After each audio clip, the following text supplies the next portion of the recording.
welcome to Top 5 Wednesdays that might even happen on Wednesdays. There's a little bit of an introduction that's necessary. Top 5 Wednesdays were created by someone called Ginger Reads Laney. I will link you to her in the doobly-doo. She is a booktuber, and so these Top 5 Wednesday things were initially intended for books. But I have decided, because I am bored and I can, that I want to have them be for video games. And most of them still work, so we're going to go with that, and I'm going to try to have a short little video for you, possibly even on Wednesdays. I apologize if the lighting is bad for you guys. The lighting is poor in here because I'm poor in here. So the first Top 5 Wednesday proved to be a challenge right out of the gate because it was Top 5 bad covers. And of course I took this to mean, since I'm perverting it for video games, to be video game covers. So the actual, box covers.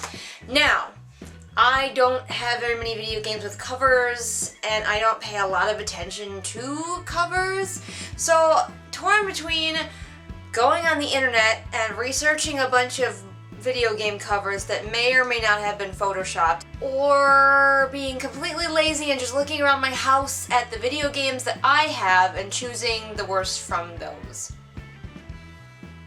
Guess which one I picked? So, this is going to be one of the most subjective Top 5 Wednesdays, probably, because it is video games that I own in my house, and that I myself believe to have the worst covers. All of these Top 5 Wednesdays, unless otherwise stated, are all going to be my Top 5. They do not reflect the Top 5 choices that might have been made by other members of Pariah Cast. Only me, JulianGreystoke. Just me. Now, sometimes my fellow castmates might have an opinion, in which case I'll let you know. But to start us off, let's go with my top 5 worst game covers that I found in my house.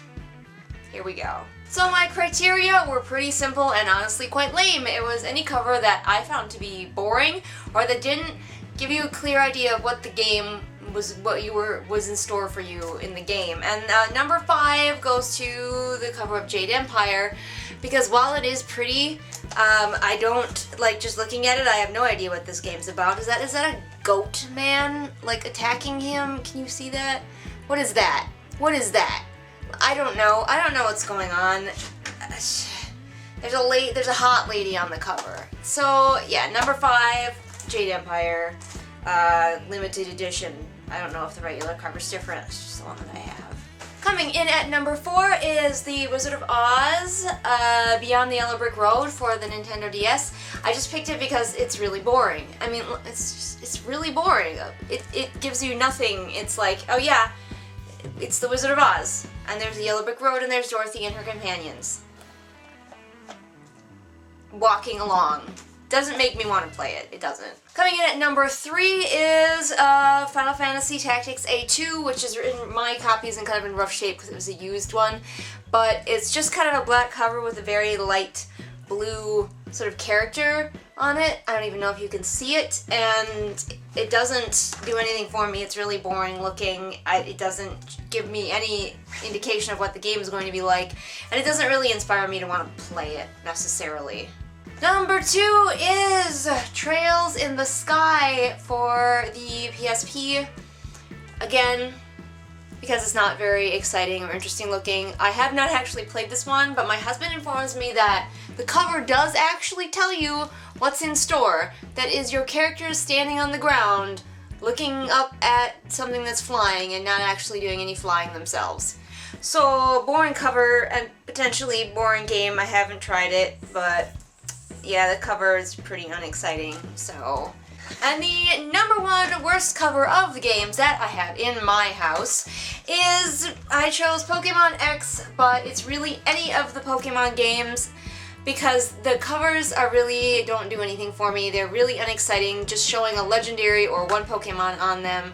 I don't know what you would do instead of a legendary Pokemon, maybe the trainer and the evolution of one of the starters, I don't know exactly what you would do. But just the flopping a legendary on the front is just boring to me. So yeah, that's number 1. So we're off to a great start here with Top 5 Wednesdays. I hope you will tune in next time when I will look exactly the same and be just as poorly lit because I'm going to film 2 of these in a row. If you have a bad video game cover that you want to share, that you feel the world should know, let us know either in the comments or on the Pariahcast Facebook page, and I will include it in a future Top 5 Wednesday. I will make like special mentions of like audience favorites at the end of future Top 5 Wednesdays if you get in on this. So I hope to see some comments. Probably, maybe. And I hope to see some terrible video game covers. Okay? See y'all next time on our next Top 5 Wednesdays, probably even on Wednesdays.